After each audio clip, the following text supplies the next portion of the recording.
Mesdames et messieurs, bonjour. Nous sommes très ravis d'accueillir un grand documentariste qui honore aujourd'hui et depuis quelques jours la ville de Tiznit. Jean-Pierre Valentin, bienvenue à Tiznit. Merci beaucoup pour votre accueil.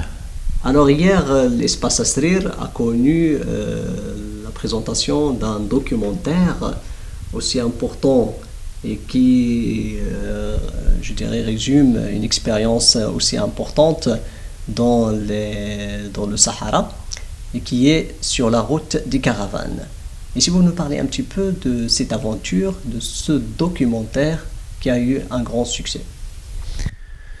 Alors c'est un travail réalisé au cœur des années 2000 pour évoquer ces grandes caravanes, ces files de dromadaires qui traversent encore le Sahara, à certaines parties du Sahara, puisqu'on n'a plus de grandes caravanes transsahariennes qui partaient par exemple du Mali à la Mecque, ou qui passaient via la Mauritanie par le Maroc pour rejoindre le Maghreb.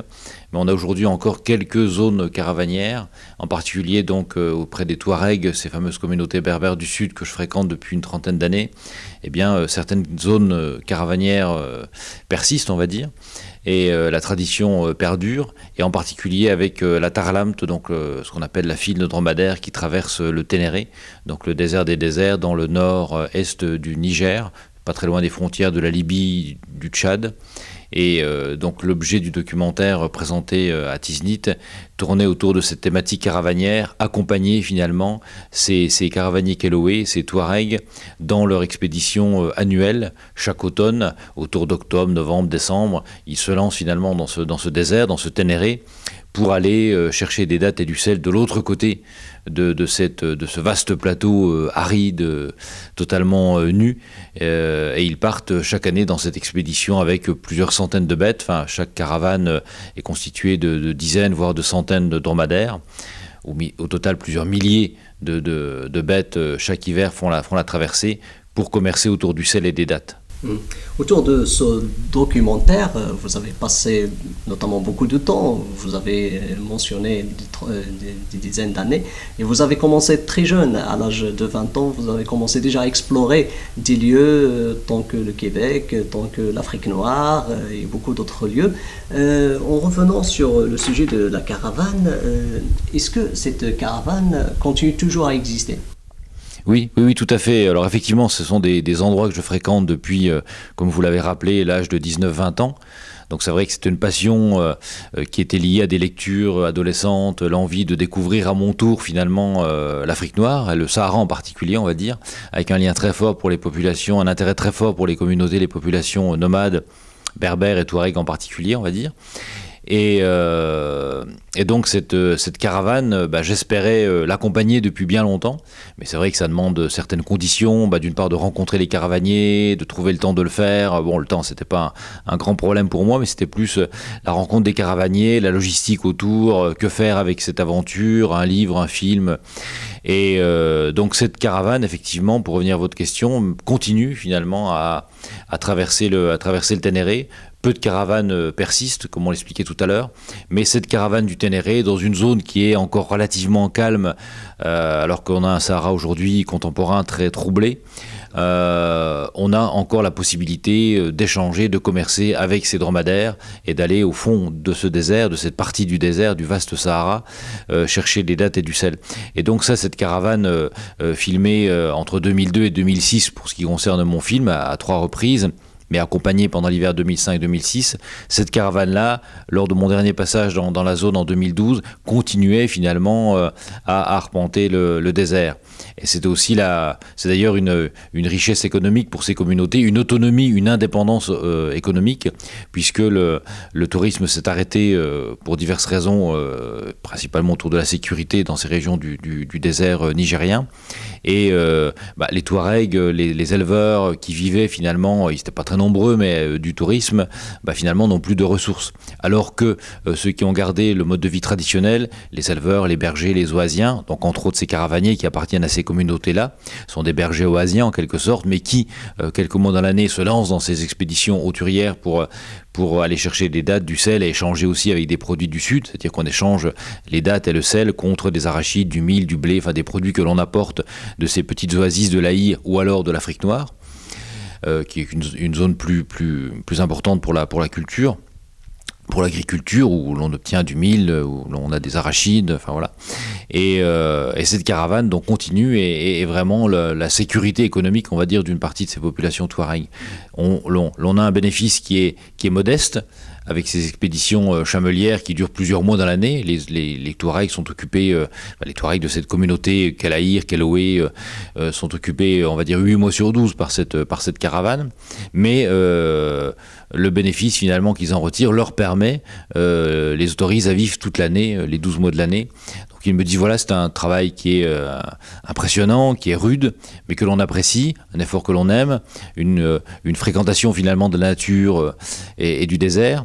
Et on est autonome, on a ce petit bénéfice qui nous permet, sans rien demander à personne en quelque sorte, de vivre, de survivre, et de vivre même correctement par rapport à la norme saharienne, on va dire, et de garder cette sérénité, cette vie au désert. Donc c'est comme ça en tout cas que moi je l'ai ressenti. Eux le diraient peut-être différemment. Oui, selon mon point de vue, c'est un petit peu comme ça que j'ai ressenti cette aventure et le lien entre ces caravaniers, ces chameliers touaregs et la caravane et leur expédition caravanière, donc leur activité économique. Pour nous, c'est aussi une belle aventure, on va dire. Pour eux, c'est un travail annuel. En parlant un petit peu du côté technique de la production de ce documentaire intitulé Sur la route des caravanes, qu'est-ce que vous avez à nous dire de tout ce qui a accompagné la production ? Techniquement parlant, la pellicule, la chaleur, on connaît bien les problèmes, parfois l'électricité en plein Sahara. Quelles étaient les difficultés ? Les difficultés étaient surtout liées à on avait besoin d'autonomie, puisque nous sommes restés avec les différentes personnes qui m'ont accompagné, mais surtout une étudiante, une doctorante qui a effectué cette caravane et la suivante, puisqu'ensuite l'on a accompagné des Toubous, des nomades Toubous qui traversaient l'ergue de Bilma, donc une zone qui jouxte le Ténéré. On est là au cœur du Sahara, effectivement. On est bien loin des zones électrifiées, en pleine chaleur, en pleine poussière. Enfin, en tout cas, tout ce qu'il ne fallait pas. À l'époque, on tournait encore au milieu des années 2000. Moi, je tournais encore en argentique. Donc, avec les boîtes de pellicule à préserver de la chaleur, les caméras de la poussière. C'est vrai qu'on était où on ne devait pas être pour du matériel, on va dire, sophistiqué et fragile. Parce que la pellicule craint la chaleur, les caméras craignent la poussière, voilà. Donc nous on était au milieu d'un énorme tas de sable donc en plein vent, en pleine poussière. Donc on a essayé de préserver au maximum le matériel par des caisses étanches tout simplement, en essayant de faire un peu attention. Maintenant de toute façon quand on tourne tous les jours, on est obligé d'avoir le matériel sorti, donc voilà. Et pour ce qui est des pellicules, on avait des fly cases, donc des caisses étanches, et un dromadaire était dédié au transport du matériel. Les caisses étaient recouvertes avec des serviettes éponges que l'on humidifiait régulièrement dans la journée pour maintenir une température assez basse. Et ça fonctionnait très bien d'ailleurs dans les caisses, et éviter que les caisses soient en plein soleil et que les pellicules fondent ou je ne sais pas quoi. L'année d'avant, en 2004, en séjournant avec d'autres communautés, j'avais eu quelques petits soucis qu'on a pu gérer, on a pu recalibrer les images, mais effectivement d'images qui avaient un petit peu viré par la forte chaleur sur les pellicules. Et donc je n'avais pas pris assez de précautions. Et là sur la caravane, on avait vraiment essayé de faire attention. Et bon, on n'a pas eu de soucis ni avec la poussière ni avec la chaleur. Enfin voilà. Donc nos efforts, on va dire, notre attention a été récompensée. Et puis au niveau des batteries, soit on avait des systèmes pour le son par exemple qui étaient à ce moment-là indépendants de la caméra, c'est pas comme aujourd'hui en vidéo, on avait des systèmes solaires pour recharger les batteries, et pour les caméras, pour les 2 caméras que l'on a utilisées, que j'ai utilisées sur le tournage, on avait des batteries lithium, donc des grosses batteries longue durée, tropicalisées, qui permettaient de travailler des dizaines d'heures, donc on avait largement de l'autonomie. Super. Alors, pas loin de cet itinéraire de la caravane, vous avez choisi de travailler cette fois-ci sur un sujet qui porte sur le Maroc, et précisément l'eau Atlas, un projet qui verra le jour très prochainement. qui porte sur les coutumes, sur le quotidien des habitants du Haut-Atlas et surtout, je dirais, les Amazirs marocains qui résident dans ces montagnes-là. En comparant un petit peu l'expérience subsaharienne avec celle du Maroc, dont vous travaillez actuellement, qu'est-ce que vous pouvez nous dire de ces échanges ou bien ces différents aspects entre ces deux pays? L'aspect le plus proche, on va dire, c'est l'aspect linguistique, c'est-à-dire qu'effectivement, en travaillant auprès de populations berbères, amazirs, je travaille principalement autour de la Zaouïa d'Ansal, donc dans la région, dans la province d'Azilal, je crois, dans le massif du Mougoun, on va dire, pour faire large, et puis surtout le travail de ce projet qui s'intitule Au cœur du Haut-Atlas, pour le moment, c'est d'aller passer du temps donc dans une communauté villageoise, celle de la Zaouïa d'Ansal, et dans les communautés pastorales voisines, en particulier des nomades Haït Ata, qui transhument entre le Haut-Atlas et le Sahara. En général, ça dépend des pluies, bien évidemment, et des pâturages par la vallée de Loussikis, par Msemrir, et de passer du temps avec aussi les bergers des Yansalen, qui sont en général des Haït Melrad, de Tamtatoucht. Et donc voilà, donc c'est vrai qu'en étant dans ce milieu berbère, amazir, langue tamazirt dans cette région-là, c'est très proche du monde Touareg au niveau linguistique. D'ailleurs, quand on parle des Touaregs, on devrait plus justement parler, eux n'utilisent pas ce terme exogène de Touareg qui vient de l'extérieur, de l'arabe et du français, mais se nomment Kel Tamashek, ceux qui parlent Tamashek, et Kel Tigelmoust, ceux qui portent le voile, le turban, le Tigelmoust, le Chesh, le Litam. Et donc ça, c'est vraiment déjà une proximité, une grande parenté, puisque vous appartenez à Mazir du Nord, Touareg, Berbère du Sud, de toute façon à la même grande famille berbère, Amazir, qui est là depuis des millénaires en quelque sorte, puisqu'on parle au niveau des Amazirs d'une population proto-méditerranéenne qui est installée sur les rives de la Méditerranée depuis 8000, 10 000 ans, donc bien avant tout ce qui s'est passé ensuite, les Romains, les Arabes. Donc c'est vrai que là on est dans cette proximité culturelle et linguistique surtout. Après, c'est sûr que le mode de vie diffère, mais entre ces nomades sahariens et les nomades Haït Melrad, Haït Ata ou leurs voisins, les pasteurs Haït Adidou par exemple aussi, que j'ai l'habitude de fréquenter, mais l'on est systématiquement, quand on voyage, de toute façon, en contact avec des éleveurs, avec des nomades, dans une proximité culturelle de pratiques de la tente, de pratiques quotidiennes autour des animaux. De toute façon, le troupeau, en quelque sorte, guide le berger. Enfin, le berger n'a pas le choix, en étant avec son troupeau, de l'abreuver, de chercher les meilleurs pâturages, de s'occuper de la traite de ses bêtes. Alors, c'est ici les chèvres noires en général, chez les Touaregs ça va plus être les chamelles ou les chèvres à poil ras, très différentes des chèvres qu'on en a ici en haute montagne, mais voilà, c'est la préoccupation quotidienne autour du troupeau, puisque dans tous les cas,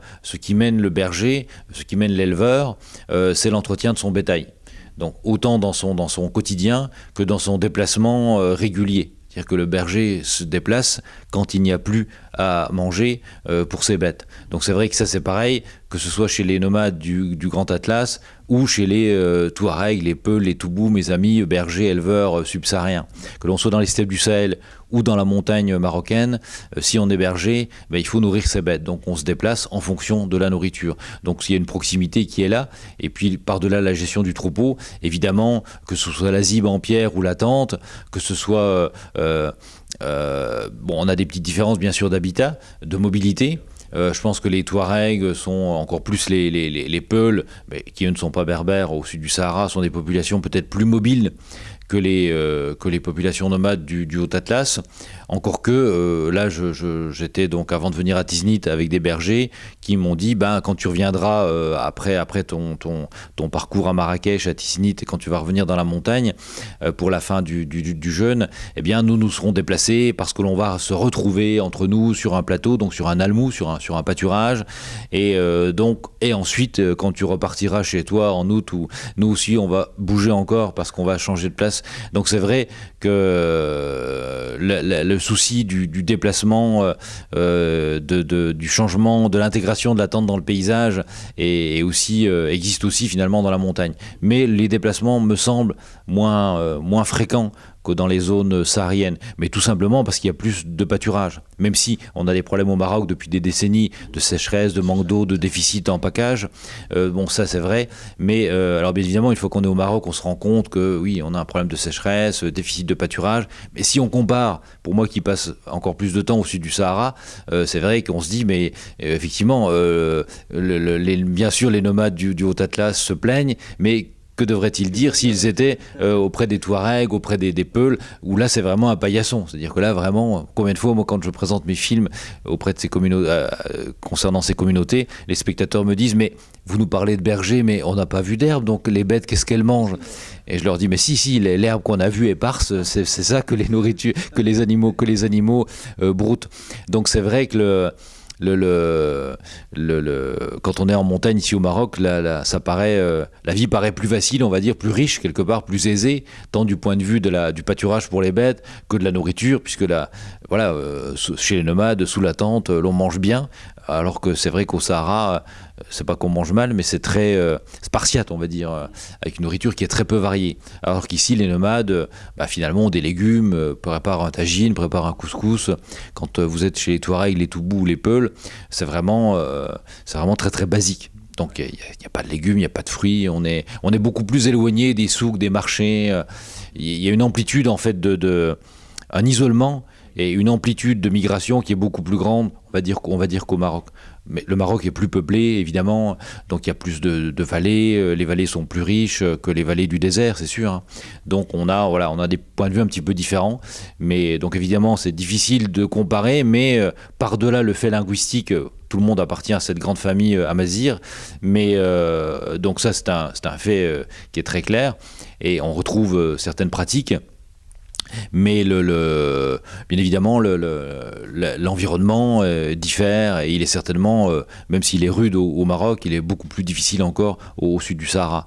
Après, il y a des traditions aussi qui changent par rapport à la coutume, l'appartenance des biens, ou chez les Touaregs, pour revenir à ces berbères méridionaux, on a une société matrilinéaire qui est encore bien en place, très forte, avec avec la femme qui est propriétaire de la tente, qui est responsable d'énormément de choses dans le foyer. Alors c'est vrai aussi au Maroc, dans le Haut-Atlas, hein, partout la femme a une très forte influence et importance, mais c'est vrai qu'on est plus dans une société patrilinéaire, patriarcale, donc bien sûr c'est différent au niveau de la propriété, de l'habitat, des bêtes, du troupeau, mais finalement, ceci étant dit, je pense que la place de la dame sous la tente ou dans la zib, dans l'abri, dans la grotte, voire pour certains transhumants ou bergers, reste fondamental, puisque de toute façon, l'homme sans son épouse se trouve bien isolé pour commencer à cuire son pain, à gérer la traite. Les activités sont aussi très partagées. La traite, normalement, c'est une activité qui est féminine.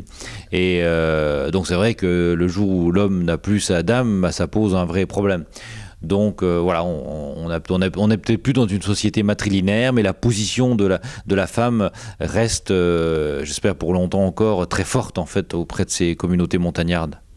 Ok, c'est très important tout ça, et ça nous rend assoiffés de regarder, revisionner tous vos documentaires, surtout le grand public qui a la chance de voir vos réalisations sur des chaînes tant que Ushuaïa, Arte et d'autres TV5.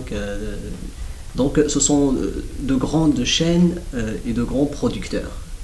Le travail avec ces grandes chaînes, qu'est-ce que ça donne à Jean-Pierre Valentin? Non pas seulement qu'un simple nom, mais un grand nom dans le domaine de la production de documentaires. Disons que moi je suis réalisateur et producteur indépendant, et je collabore avec différentes sociétés de production justement pour les projets liés directement à la télévision. Donc c'est vrai que la télévision, Arte ou TV5 ou Ushuaïa TV, avec lesquels je travaille récemment, finalement j'ai longtemps été en dehors un petit peu du circuit télévisuel. mais ça ouvre finalement d'autres perspectives et ça permet de collaborer, en collaborant là par exemple un de mes derniers films qui tourne autour de ce monde des peuls nomades. Le DVD que vous avez ici, Niger dans les pas de Kaboana. Donc ça, c'est un film que j'ai réalisé de manière autonome au départ, dans un premier temps, mais avec dès le début des contacts avec France 5, avec TV5. Et le cheminement les relations avec la télé sont toujours un petit peu compliquées, mais surtout dans une zone conflictuelle comme les terres subsahariennes aujourd'hui. Mais finalement, on a abouti à un produit que l'on termine aujourd'hui, donc à un film qui est une émanation de ce premier travail, on va dire, et qui va être diffusé dans les semaines ou dans les mois qui viennent auprès de France 5 et de TV5.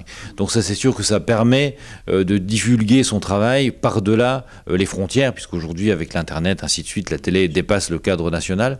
Et donc c'est vrai que c'est un avantage, d'une part, pour pouvoir financer d'autres projets, d'avoir ces possibilités après pécuniaires, de continuer à travailler, et puis de diffuser ce qui est quand même le but. Le but quand vous réalisez un film, c'est toujours beaucoup d'engagement, beaucoup de difficultés, plus ou moins selon les tournages, mais enfin ce n'est jamais simple de s'engager dans cette aventure-là, de la terminer, d'aboutir, et le fait que les films soient ensuite sélectionnés soit dans des festivals, soit pour des télévisions, permettent finalement de toucher un plus grand public que si l'on tourne dans les cinémas. Moi, c'est vrai qu'une partie de ma production est surtout présentée dans des centres culturels, des cinémas, en ma présence. Donc, c'est plus un accompagnement autour de débats, de structures qui aiment le débat, finalement, comme on l'a vécu à Tiznit hier soir avec beaucoup de bonheur.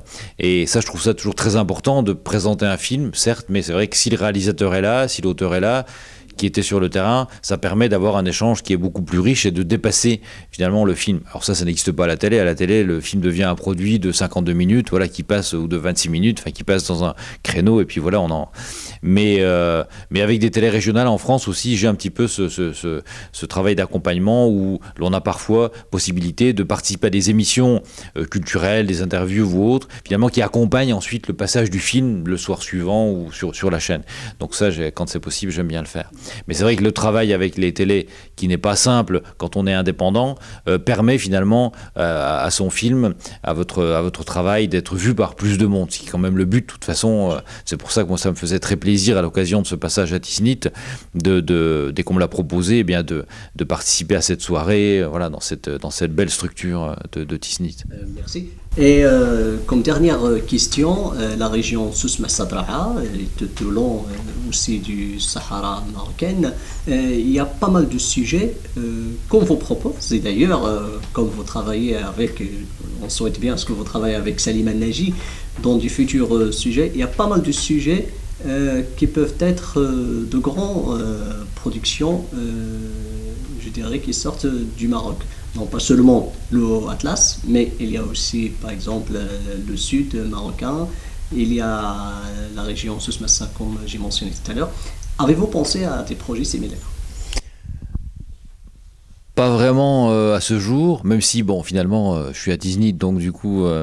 Et je suis allé visiter, par exemple, les greniers autour d'Amtoudi, qui sont magnifiques. Je connaissais, j'avais vu des images, évidemment, dans les travaux de Madame Salim Al-Naji, mais d'être finalement au pied de ces greniers de Python, bon voilà, c'est autre chose que de voir des photos. Donc c'est très très impressionnant. Et c'est vrai que moi, je suis venu ici rencontrer Salima. Parce que au niveau de ce film, au cœur du Haut-Atlas, j'aime travailler, une partie du film sera consacrée à l'architecture, et par-delà ce monde nomade, ce monde agraire, et avec en tout cas les greniers perchés des Haït Abdi, les greniers aussi que l'on a autour de Zaouia Tansal, enfin voilà. Donc ça, l'architecture m'a toujours beaucoup intéressé, et j'ai souvent filmé et là mis l'accent sur certains greniers de montagne, on va dire. Et voilà, donc c'est pour ça que j'ai souhaité, que j'ai demandé à Salima la possibilité de la rencontrer. Et c'est ce qui m'a amené à Tiznit, on va dire. Donc c'est vrai que c'est grâce à elle qu'on a pu se connaître. Et du coup, bah voilà, c'est toujours pareil. On est dans un autre sujet, on se déplace un petit peu de son centre d'intérêt et l'on se retrouve à Tiznit, où j'étais déjà passé, mais il y a très longtemps, pour aller sur le sud, sur l'Aïoun. Mais là, du coup, c'est rencontrer d'autres personnes, vous-même, les gens de l'association qui m'ont invité, Salima, se connaître, finalement, du coup, de manière formelle et non plus par des échanges électroniques. Et c'est vrai que ça donne toujours envie, et moi j'ai toujours fonctionné comme ça dans mes voyages, d'aller-retour, c'est-à-dire de revenir, de retourner dans les régions que j'avais fréquentées. Alors là je suis passé très peu de temps par ici, je suis pas resté longtemps. J'étais déjà venu il y a une dizaine d'années sur Tata, sur Aka, faire un petit séjour comme ça on va dire dans le sud. Mais oui, pourquoi pas, en tout cas, c'est intéressant d'entendre vos propositions, vos invitations. Et puis, voilà, ayant tissé un petit lien d'amitié, on a promis de rester en contact. Donc, pourquoi pas. Et c'est vrai que tout ce qui se passe au niveau architectural est fantastique dans cette région. Voilà, les projets autour de Tiznit sont très motivants dans ce que vous faites ici, autour des rénovations, et ainsi de suite. C'est vraiment passionnant. Donc pourquoi pas, voilà, un jour revenir travailler dans ces territoires-là avec un projet qui pourrait être beaucoup plus axé cette fois sur l'architecture, les oasis, enfin voilà. Et donc j'y ai pas vraiment réfléchi, mais tout, voilà, ce qui n'était qu'un aller-retour de quelques jours, tout d'un coup, avec ces amitiés naissantes-là, peuvent donner envie de se dire, tiens, je reviendrai bien dans cette région-là, non pas quelques jours, mais quelques semaines, quelques mois, voilà, pour essayer de réaliser quelque chose par ici, parce que c'est une région magnifique, que j'avais déjà donc traversée, abordée, mais voilà, sans y être resté après, dès qu'on veut monter un projet un petit peu sérieux, ça demande beaucoup de temps. Et c'est vrai que c'est pour ça que moi je travaille en parallèle, mais beaucoup aussi en autonomie avec la télévision, parce que la télévision vous demande de travailler vite souvent, parce que le temps c'est des coûts, voilà. Et moi j'essaye de travailler longtemps, donc ce qui m'amène aussi généralement à travailler tout seul, pour réduire les coûts finalement, parce que si vous commencez à être en équipe, bien évidemment, s'il y a 2-3 personnes qui se déplacent, alors bien sûr, il y a des avantages et des inconvénients à tout. C'est-à-dire que si vous êtes en équipe, techniquement, ça va être plus facile. Parce que vous n'avez pas à supporter tout le problème technique tout seul et de la logistique, de vous déplacer, de dormir, de chercher où manger, de filmer, de vous demander où est-ce qu'on filme, où est-ce qu'on éclaire, qu'est-ce qu'on fait. Évidemment, quand on est tout seul, on a aussi un matériel qui est plus restreint que si on est une équipe. Par contre, on a l'autonomie, on a beaucoup plus d'autonomie, beaucoup plus de facilité on va dire, de passer du temps, d'être accueilli et de rester chez des gens. Je me vois mal arriver chez mes amis nomades à Itata avec 5 personnes et dire on va passer 3 semaines là dans la tente, enfin à côté de vous, et on est nombreux. C'est difficile. D'une part, il faut trouver, les personnes qui acceptent de vivre de manière un petit peu spartiate. Voilà, il n'y a pas de douche, il n'y a pas de toilette, voilà. Donc ma foi, on vit un petit peu à la dure. Donc moi, ça ne me pose pas de problème. Bon, c'est parfois difficile, évidemment. On a tous l'habitude de la douche et tout, et de se dire, ouais, quand ce sera fini, je serai content de rentrer, ne serait-ce qu'au gîte, au village. Mais donc moi, du coup, en travaillant tout seul, les limites sont mes limites à moi, mes limites physiques, voilà. Donc je suis tranquille par rapport à ça. Mais j'ai aussi parfois voyagé avec d'autres personnes ou d'autres assistants qui participaient de la même envie. Mais c'est vrai que ça donne beaucoup d'autonomie d'être seul. Et eux aussi, n'étant pas directement liés obligatoirement à une télévision, au départ, avant que le film soit terminé, éventuellement vendu, etc., les comptes à rendre, je les rends à moi-même, à mon comptable, à ma bancaire. Donc à partir de là, c'est vrai que ça donne plus de facilité au niveau du temps passé. Donc c'est vrai que moi, ce que j'aime, c'est souvent revenir dans les mêmes endroits et y passer du temps. Donc pourquoi pas revenir en tout cas dans la région, dans le sud, vous retrouver. Et en tout cas, l'idée va faire son chemin tout doucement et continuer à me documenter. Et pourquoi pas revenir un jour par ici. J'ai beaucoup tourné en Mauritanie. C'est un pays que je connais assez bien, donc qui n'est pas très loin finalement. Si on continue un petit peu vers le sud, on va assez vite se retrouver dans les régions sahariennes et proches de la Mauritanie. Donc c'est vrai que me retrouver au nord de ce territoire-là, donc au sud du Maroc, me plairait bien aussi. Mais voilà, c'est vrai que j'ai beaucoup lu aussi sur ces populations du sud du Maroc, le nomadisme chamelier, les moussem ou les grands souks comme à Tantan, à Goulmine, voilà. Donc c'est vrai que voilà, tout ça m'a toujours intéressé, mais on doit toujours faire des choix. Et puis voilà, après c'est un petit peu les hasards de la vie, hein, si vous voulez, qui décident. Comme je vous dis, moi j'ai vraiment pour habitude de retourner souvent aux mêmes endroits, mais donc du coup ça réduit parfois l'amplitude des déplacements en disant oui j'irai bien à tel endroit, mais bon finalement je vais retourner là parce que je connais des gens et j'ai des amis là-bas, j'ai envie de savoir ce qu'ils deviennent, ils ont envie de me revoir et je vais essayer de refaire un film avec eux, voilà. Du coup je suis en terrain inconnu, mais c'est vrai décaler un tout petit peu le propos tout en restant dans cette même Afrique de l'Ouest et ce Maghreb que j'affectionne particulièrement.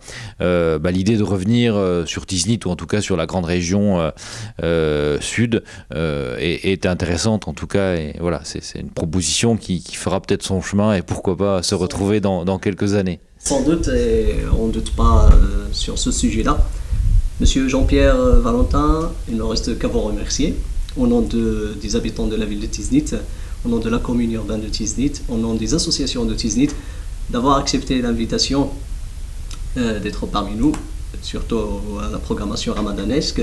Un grand merci à Madame Salima Naji, qui grâce à elle, vous êtes parmi nous aujourd'hui. Un grand merci à la famille Gori. Un grand merci à tous et à toutes qui ont été parmi nous hier soir à l'espace Asrir en visualisant votre documentaire sur les pistes des caravanes. Plus d'informations, vous les retrouvez sur www.jeanpierrevalentin.com.